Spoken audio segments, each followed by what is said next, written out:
Hello and welcome back to another video. Today here again on Forza Horizon 5 to take a look at another brand new addition to the Forza series, which is this Mercedes-Benz 500e.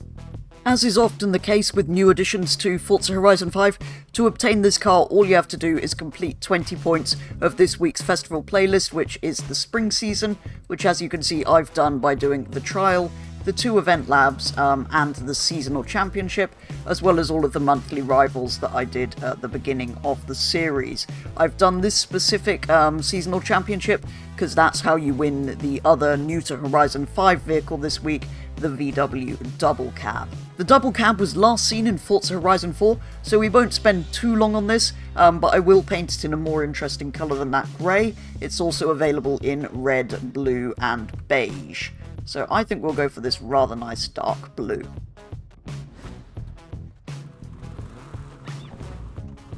Back then to the 90s Mercedes-Benz.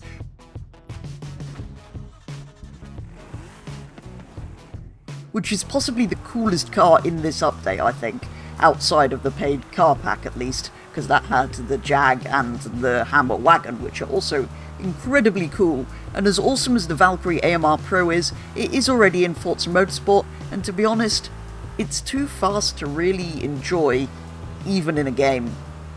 The 500e, being from when the numbers in Mercedes' names actually meant something, is equipped with a 5-litre V8 engine, which puts 322 horsepower and 580 torques through the rear wheels of this otherwise unassuming 4-door saloon. It does though weigh in at 1,749 kilos, which although light for a 4-door saloon today, would have been relatively heavy I think back in 1992. All of this means that here in Forza it has a stock rating of B616, so if we can remove enough weight from it, it may be usable in B-Class racing. We'll have a little play about and look for tunes later on. In its stock configuration, I was initially quite pleasantly surprised by how it took off from the line and drove down the straight. But yeah, you could kind of feel it was lacking in speed a bit. And when you got to the bends, the Mercedes struggled a little bit. So I didn't notice this at first, but it's actually a very subtle two-tone paint scheme on the 500e from standard, and most of the other manufacturer options are also very subtle two-tone paint schemes. For some reason though, despite some of them being quite nice, they've chosen to give us the car in, well, beige over beige, when actually I think the best looking combination is probably the black over the grey, the first other manufacturer colour. There is also blue on blue, red on red, which apparently is 2 different colours, although they look incredibly similar. Kind of dark silver on lighter silver. Green over green I think looks very cool. There's bright red, which is one of the 2 single colour options, although given this is kind of a bit of a sleeper, I think a bright sporty colour doesn't really work on here. We've then got the silver over the grey, and the other single colour, the white, which does also look quite good. But I'm actually going to go for the black over grey, I think, on this one. And although I know I just said I didn't want to make it look too sporty, I feel like the very small change of having some red brake calipers might improve the looks a little bit. So then, before I go and find a pre-made tune and see if it is actually any good in B-Class, let's take a quick look at the further customization and upgrade options. Unfortunately, all you have here is Forza Aero for the front and back, so I hope nobody puts that on their 500e. There are several engine swaps. There's a 5.2 litre V10 from a Lamborghini, a racing 7.2 litre V8, a 6.9 litre V12 and a 6 litre racing V12. And you have your usual all-wheel drive and turbocharger and supercharger options. Apart from that though, it's all very, very standard, although what I'm going to do very briefly now, before we go and put a tune on it, is see what it looks like on some slightly more modern wheels. I believe we have, yep, some Brabus wheels in here, which I think are going to work perfectly on this. I will also bring the track width out for now, just to make it sit a little bit better, to kind of show you what you could do with this, and what I might kind of revert it to if I decide it's not great for racing, and I just want a nice spec. So yeah, I think that looks so much better, makes it look so much more modern. We also have the usual drivetrain options, which I'll leave alone for now. And if we're going for that kind of look, I think we also need to put it on some slightly stiffer and lower springs. I think that looks quite a lot better, actually. Now, in terms of weight reduction, we can get weight all the way down to 1,400 kilos, which is still more than I would like, but I don't think it's too bad. So it will be interesting to see what some of the tunes available are, if there are any.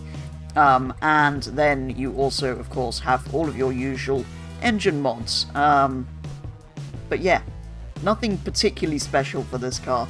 I just think it looks so much better on those Brabus wheels. So, after a quick look through B-Class tunes, the only one that really caught my eye as being a good-looking one was a K1Z Bard Purist tune, with weight down to just under 1,400 kilos, so it must be full weight reduction, plus some other lightweight components, and power up to 347 horses. I joined midway through an adventure, and had some time to drive the car whilst waiting for the race, to give the tune a quick initial test. First impressions were that it had reasonable power and good turn into the corners, but was a bit too loose at the rear for my liking, and to fully control initially.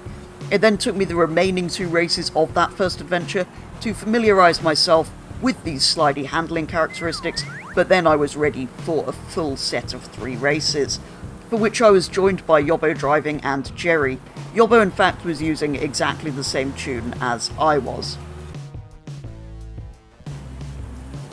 Oh, I'm leading the way.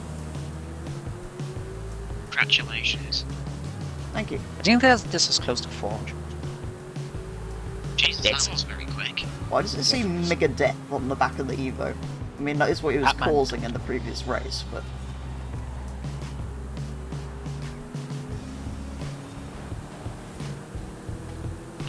No, I cannot look in the interior person view. It's a Mercedes one too. It's just like before Red Bull ruined everything. Your wheels are wobbling. The wheels are falling off. I know there's a song with your wheels are falling off. Or something. 3 wheels on my AMG wagon.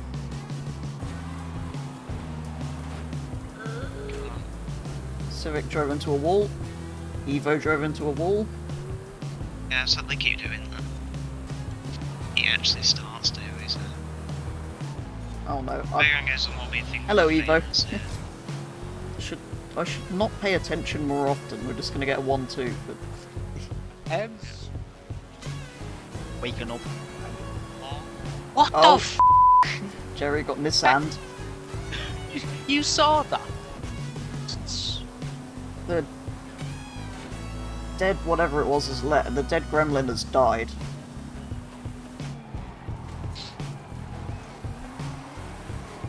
Oh, the emu has sailed into a wall.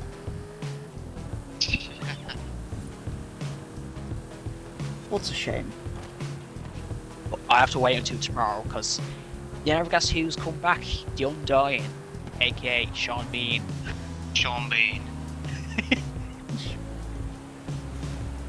I mean, it's quite a fitting character for to be the quite a fitting person to play it, because he normally dies in everything. He does. Yeah. So then he's not really the Undying, he's the dying. Dead. Ever.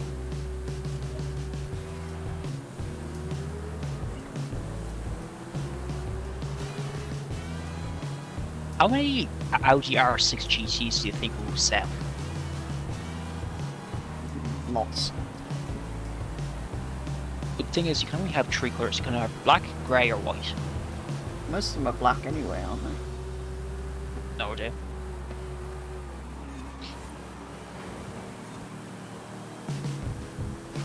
Basically, it's pretty much you're buying an Audi R6. You're pretty much buying an R6 performance. Oh, the Evo's dead. What is that? Nissan's problem. I don't know, he just sort of pushed me into a stone wall. I don't even know what, I didn't even do anything to him. He must hate Mercedes living in the States. It's the loading small one. But he hit me. Did you get that checkpoint? Yeah. That Evo just, like, turned in on you. You know, you can't dive there, you absolute dingleberry. The thing isn't bad actually, it's just a case of getting the knack of driving it. So Yobbo ended up with a clean sweep, winning all 3 races in this exact same car and tune that I was also using, and I wasn't too far behind, finishing in 2nd place at both the Marigold Sprint and the Sierra Verde Sprint, with the 3rd race only being ruined by a typical Civic driver. Overall then, despite struggling with the oversteer and how loose this car felt to begin with, after a few races I was really enjoying it, and both of the 500Es brought in some good results. This then I will certainly be using in some more B-Class racing in the future. So that is going to do it for today's video, taking a very first look at this brand new addition to the Forza series, the Mercedes-Benz 500E. I think it's an incredibly cool addition, comes in some very nice manufacturer two-tone colour options, looks amazing with some Brabus wheels and slightly lowered suspension, and is pretty good for online B-Class racing, which I'll probably be using it for in the future. I now kind of want 2 of them, one for B-Class and one that I can put those nice wheels on and make just a nice driving car. But anyway, as ever, do let me know your thoughts on this brand new addition to the Forza series, but for today's video that is going to be all, so thank you very much for watching, and I will be back with the next one very soon.